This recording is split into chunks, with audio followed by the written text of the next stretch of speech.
All right, guys, here we go. Day number 3, training camp previews. Injuries took place today. We got people already out, and we're a day into training camp. Uh, Football's a violent sport, but I was really hoping the injuries would kind of stave off for at least the first 4 days of training camp. Let's at least get into the second week, but of course not. It couldn't do that. So let's jump right into it. Here we go.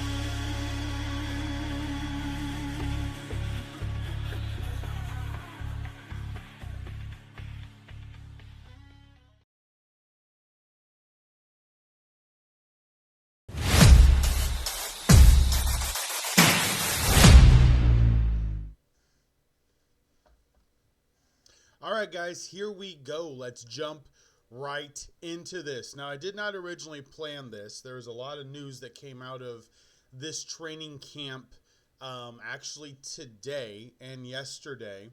We're going to jump right into it, and we're going to talk about the Chicago Bears. Now, there was, and you guys know, I called it last year.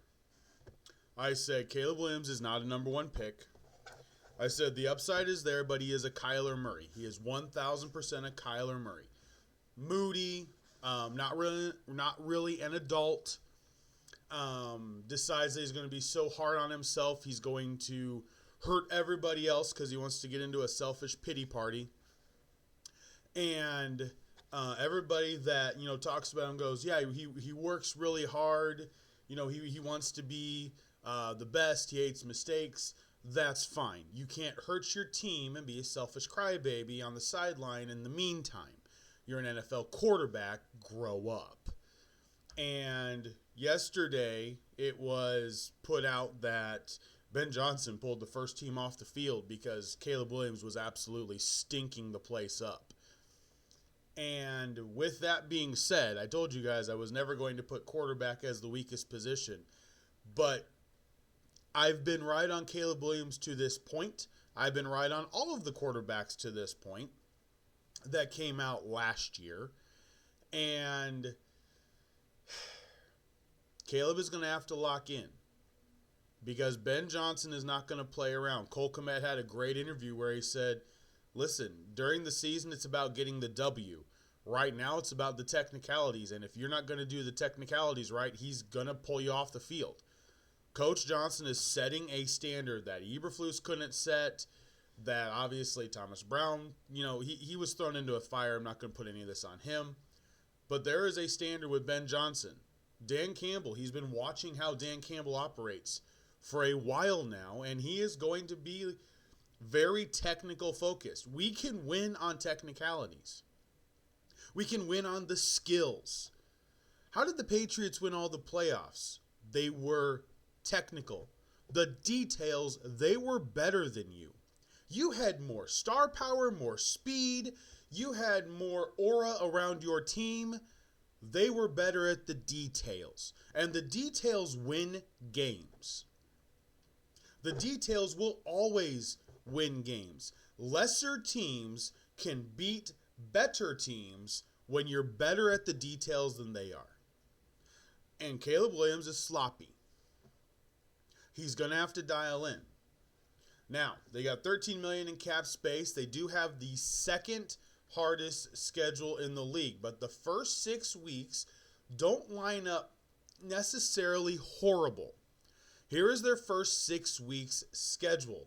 Minnesota at home on Monday Night Football to open it. Big game at home. At Detroit, that one's hard.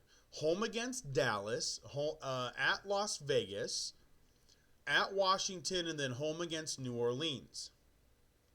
Now, just looking at it, 3-3 should be the minimum through that 6-game stretch. You should beat Dallas, you should beat New Orleans, and in my opinion, you should beat Minnesota at home on Monday Night Football. They're starting J.J. McCarthy, a rookie quarterback. You've got a quarterback who played last year.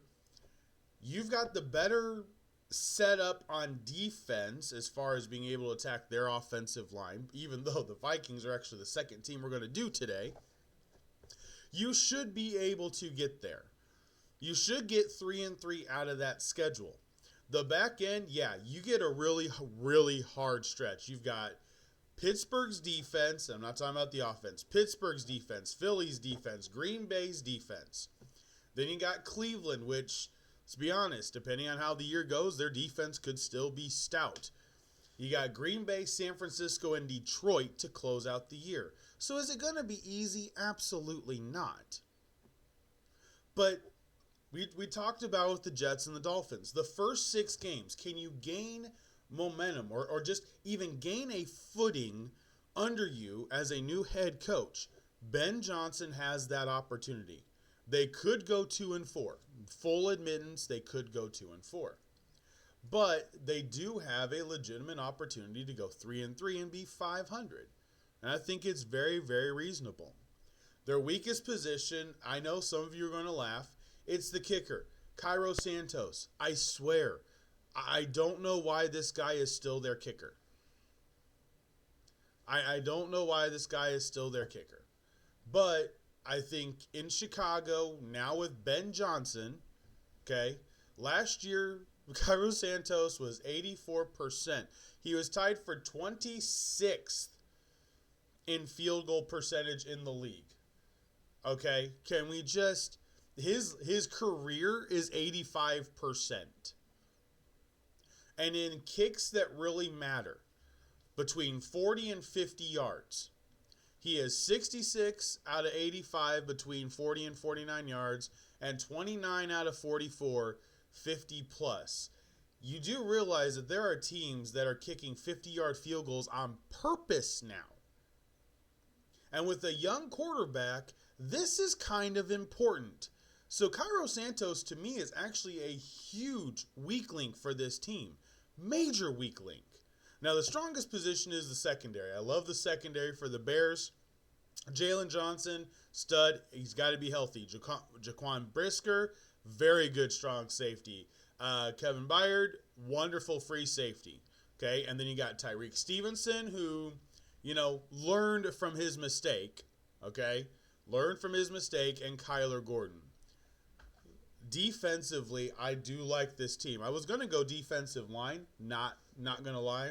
Montez Sweat, Grady Jarrett, Javon Dexter, Dio Adingbo. I love this defense for the Bears. I really do. In fact, when you look at their schedule, I mean, week 7, I would play the Bears defense against the Saints hands down. I think that could be a huge game defensively for the Bears. And this could easily be how it works. The Bears defense could lead this team while the offense figures it out. I think DeAndre Swift, I think Rashawn Johnson are going to have big years. Ben Johnson is going to run the ball, especially if Caleb Williams has a hard time getting into the correct play. Like, just stuff like that. But nonetheless, the Bears, to me, success to me is winning 7-8 games. I think 7-10, 8-9 is a success. I think 7-10 is a low bar success. 8-9 is kind of what you're thinking. You've got the team to be able to do it. You spent money on the offensive line, and it's going to be up to Caleb Williams and potentially the kicker. If the kicker misses 3 game-winning field goals, that's he's going to be cut, and that won't be necessarily on Ben Johnson because all the other teams have game-winning field goals. Their kickers can just actually do their job. Okay, so there is that. Now, what's a failure? 4 wins. You can't only win 4 games. That is a complete failure. That is a complete failure. It cannot happen. I love the Bears roster. I love the new head coach, Caleb Williams. I am very skeptical of. And, I mean, the bar is set low. Here's the thing again. From the snapshot, they were the worst total offense last year. 295 yards of total offense. 295 total yards. 31st in passing. So the bar is set really low to improve. The defense does need to improve, but they were on the field all the time. Earlier in the year, they were better. Once everything just kind of crumbled, then they just absolutely became a sieve. So this team has got skill. It's got talent. It's not bankrupt of any of that. So we'll see how it goes. All right, so let's get to the next one. So the Minnesota Vikings. Strength of schedule is the 5th in the league. They also have $23.5 million in cap space. That's a little bit of an inflated number based off of what's going to start coming in next year. So that'll drop automatically, I think, by like $7 million next year. So, but looking at the schedule, what are the first 6 weeks? The first 6 games you have. At Chicago, Monday Night Football, winnable. Home against Atlanta, home against Cincinnati, home against Pittsburgh, home against Cleveland. And then week 7 after your week 6 bye, week 7 is home against Philadelphia. Now, Pittsburgh and Cleveland are across the pond. Okay? Back-to-back weeks across the pond. Those are 2 games you should win if you're the Vikings.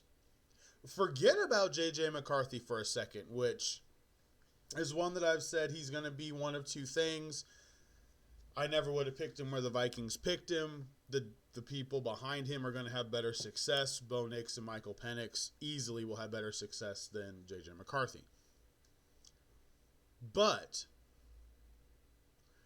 the Vikings defense is stout.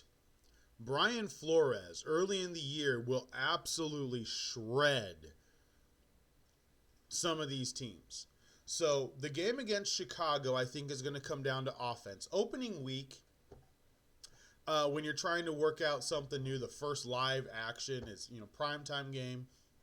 It's a coin flip. I'm not expecting either team to come out extremely crisp. Everything's new. J.J. McCarthy, first time starting. Then you got Caleb Williams, first game with Ben Johnson as the, offensive play caller. There's a lot of things. Not expecting anything from that necessarily. But week 2 against Atlanta, I love Michael Penix. Brian Flores is probably going to absolutely flummox him. And the thing about the Atlanta game is it's a Sunday night football game. And I think he's going to absolutely flummox Michael Penix. We saw it happen last year. The Vikings defense was looked like there were 15 men on the field. So I think they can start out good early. They can get win against Atlanta, Pittsburgh, and Cleveland. The Chicago will throw as a toss-up. Home against Cincinnati, it's September. It's September. The Bengals suck in September. You could sneak a win at home against Joe Burrow in September. You're home, in a sense. You've got 5 home games in the first 6 games. That's huge for a rookie quarterback in J.J. McCarthy, who I'm not really sure what to expect from. Okay, my thought is a successful year for him is between 20 and 25 touchdown passes. He's probably going to have between 10 and 15 interceptions, maybe 3,000 to 3,300 yards. That's really where I think his numbers are going to be. I don't think the offense is going to be great, even with Kevin O'Connell. And that's why the weakest position to me is running back. Last year, I saw a lot of different things. They had to bring in Jordan Mason. Aaron Jones is decent. He's decent, but I really think he's actually the weakest part of this team. And if I were them, I would have probably gone out and gotten a rookie running back. This class was loaded with them. And they didn't go get a rookie running back. Jordan Mason has some injury issues. I love him as a second option, that second breath. But I think it's the weak spot. This team as a defense, I think, will be second to very few, especially early in the year. Aaron Rodgers won't know what to do. Whoever the Cleveland quarterback won't know what to do. Penix, I don't think is going to know what to do, and neither will Joe Burrow. They could get out of the first 6 games heading into Week 8, which starts a really tough stretch. Okay, technically Week 7 starts a tough stretch, okay? So let's just go the first 5 games. They could be 4-1. You get through the first 5 games 4-1, Viking fans are going to be feeling pretty good. Guess what happens after your bye week? You have Philadelphia, Chargers, Lions, Ravens. Back to back to back. You remember last year when the Colts had the Bills, the Lions, the Texans? Like, we had a 4-game stretch. The Vikings got it this year. The Eagles, the Chargers, the Lions, the Ravens. Back to back to back to back. You could be 4-1 heading into that Eagles game. And after that 4-game stretch, be 4-5. Like, that is the schedule. It is the number 5 strength of schedule, and this one I will say is real. There's not a lot of other W's that I see sitting on here. The Vikings play the Packers tough. They play the Lions tough. Obviously, you got the Bears. They've got Dallas and New York in December. It is a dome team going out to, the Giants, but they could be a wreck by then. The coach may be fired. That could potentially be it. No doubt about that. There's not a lot of easy games after the bye week. Success for this team, I think, is simply making the playoffs. I really do. Because J.J. McCarthy, inside the building, they didn't like. They wanted to keep Sam Darnold, they got outpriced. They wanted to keep Daniel Jones, they got outpriced. And I think with where they're at, success would be just making the playoffs. A failure, I think, would be only winning 4 games. If you went 4-1 and then lost the rest, I'll say 5. If you only could win 5, you win 7, you're middle of the road. Like I said, I think Kevin O'Connell gets a mulligan this year anyway. Nobody in the building really loves McCarthy.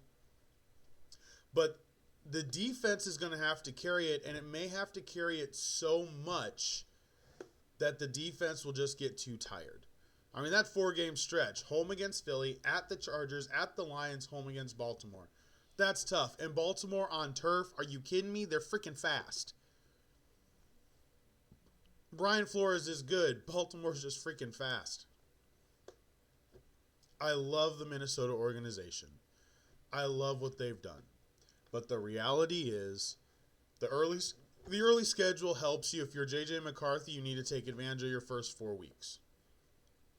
Really need to take advantage. If they don't go 4-1 in those first 4 weeks, and they go 3-2 or 2-3, like, the season's done. They don't have... I mean, they're at Seattle. They got the Commanders. They got Green Bay and Detroit, twice in the second half of the season. Come on. You got to take advantage early. So success, making the playoffs. Failure, I think 4 wins is technically plausible for this team. They're going to be the toughest 4-win team. Hands down. Toughest 4-win team. But I think it's plausible. I really do. All right, we got injuries. Justin Fields, the New York Jets, dislocated toe. Good gosh. Artie Burns, a corner for the Dolphins. I said their secondary, the depth concerns me. Artie Burns, out for the season already. Christian Wilkins is being cut by the Raiders. He's filing a grievance. It's evidently because of how he's done his, his therapy, his physical therapy. That's an interesting one. I'm kind of interested in that because they voided his guarantee because of how he's been doing his therapy. Remember, Anthony Richardson, there's been a lot of verifiable, factual reports. He screwed up his physical therapy coming back, and that's why he keeps getting injured. If there's ability for you to get voided money, guaranteed money, because you don't do your job, I think it's 100% accurate. You don't deserve the money if you're not going to do your job properly. Period. Period. You don't do your job right, you don't get the money. You got to do your job right. But we'll see how that plays out. Hopefully there's not a bunch of injuries the rest of the week. Tomorrow we will finish up the NFC North with the Packers and the Lions. Have an absolutely fantastic rest of your evening. Make it the best Friday that you can. And until the next one, for Sports Talk with Hawk, I am Hawk, and I'm out. Have a great night, guys.